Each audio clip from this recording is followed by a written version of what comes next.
A very good night, good evening, or good morning.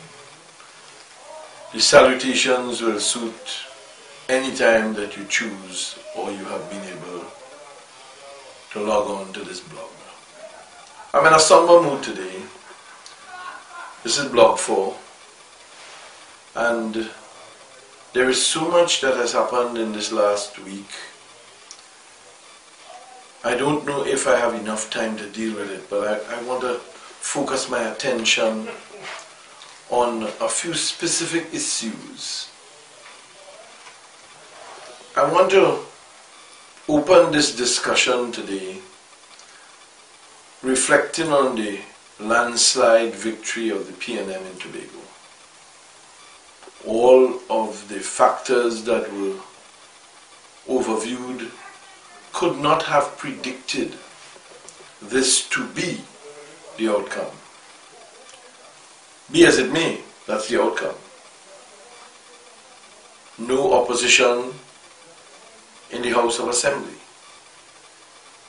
But it really doesn't require any, because like in Trinidad, although there is an opposition of 12 members, they very rare make any significant impact on the decision-making process under the Westminster system. What would be interesting to look at is for the administration in charge to do a critical analysis of the Tobago situation as it is today, starting with construction, tourism, hotel room stock and its conditions, water, energy, and specific to the natural gas port that is waiting to be commissioned so that the power generation plant in Tobago can become clean, environmental issues, and most important, monetary issues. And when I say monetary, I'm referring to accountability for money.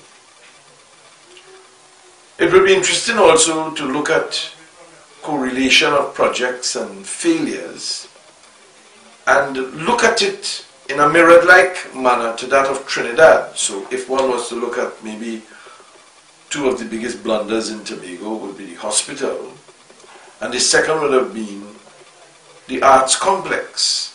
And we could compare that to Napa, and also we could compare that to Brian Lara. It will be instructive for somebody to take the lead and publish at this stage where these things are in the Tobago equation, and to try to get some guidance with the government calling on the House of Assembly to give specific performance indicators as to these projects that have been in abeyance for a significant amount of time. More so, like Milsherv, it is important the government takes the responsibility of presenting a document that will show how much money was requested for these projects from inception, what has happened with this money, and how much more money is required in order to complete the projects. We may all find that these projects mirror a similarity to the Brian Lara and to the Scarborough Hospital. But with that also comes the important decision with respect to what Tobago is looking for as the priority. Will the priority be agriculture and tourism, or will the priority be construction and home stock? In all of these areas, there are non-measurable discussions.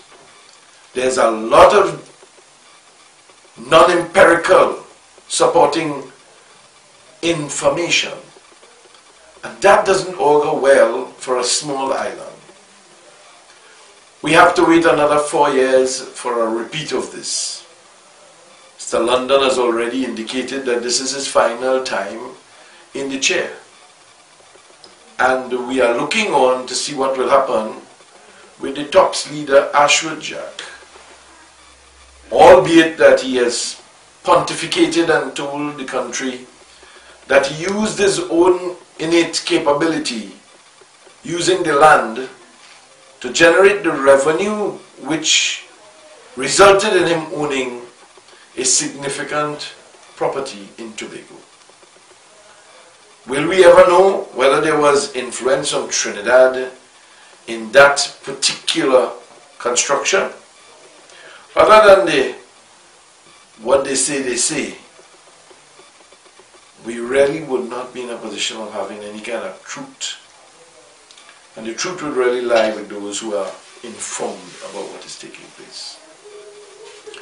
Today, for instance, kind of very strange, there was no parliamentary meeting. There was no post-cabinet conference. And one wonders if that has to do with trying to let the time of the 12-0 dissipate so that you wouldn't have to answer any questions about it. But let's be realistic, people.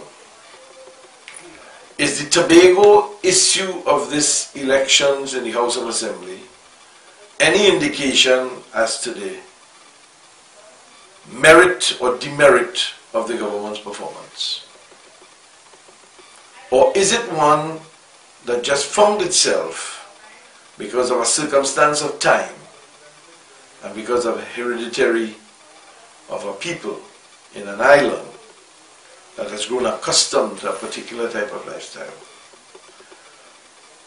Are we operating in a manner of just doing the things as they were normally done? And have we really examined the message, the lesson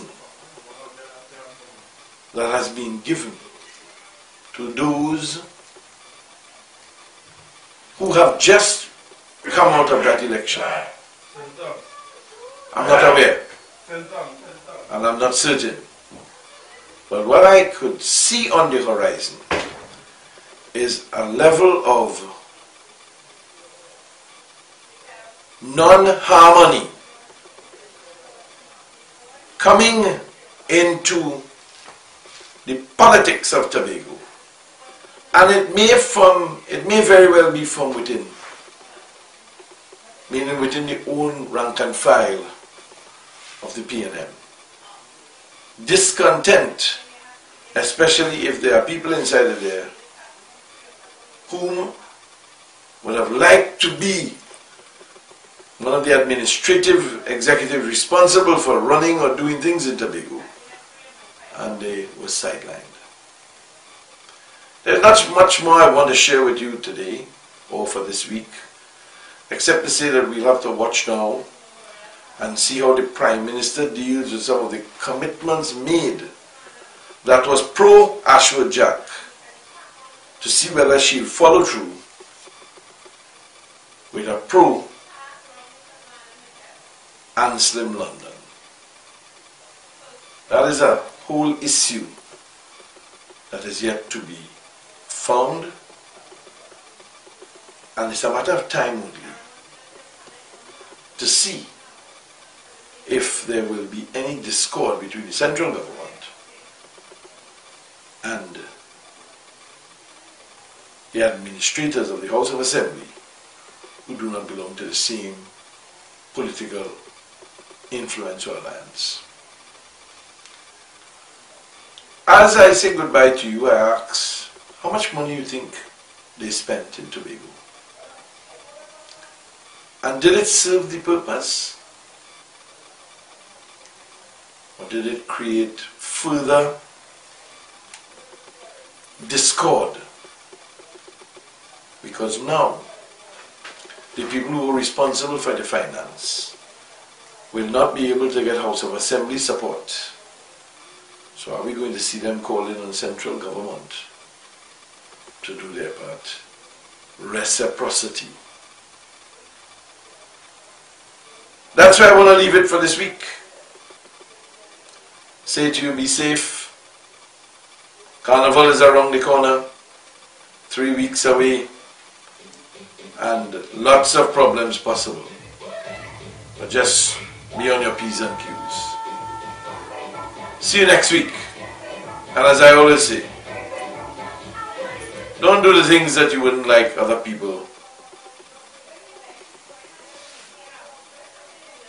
to want to cause harm and injury. Be considerate. Have a conscience. It's the only way that we could improve the society we live in. Until next week, I'm Robert Amar. Hope you're enjoying these blogs. Drop me a line, robertamartt@gmail.com, and I'll be more than willing to deal with any issue that you would like me to deal with. Bye. See you next week. I'm out. Make Charm your next stop. 19 Derbertile Street. 10 elegantly created masterpieces with you, the woman in mind. Price to meet your pocket, and with an all-inclusive that provides cocktails and premium drinks from our specially built bar. Let's not forget that you'll be served lunch in comfort, not on the ground. And yes, easy on, easy off, complimentary washrooms. Best of all, great music from the icons of More FM 104.7. Charm, the Carnival Experience.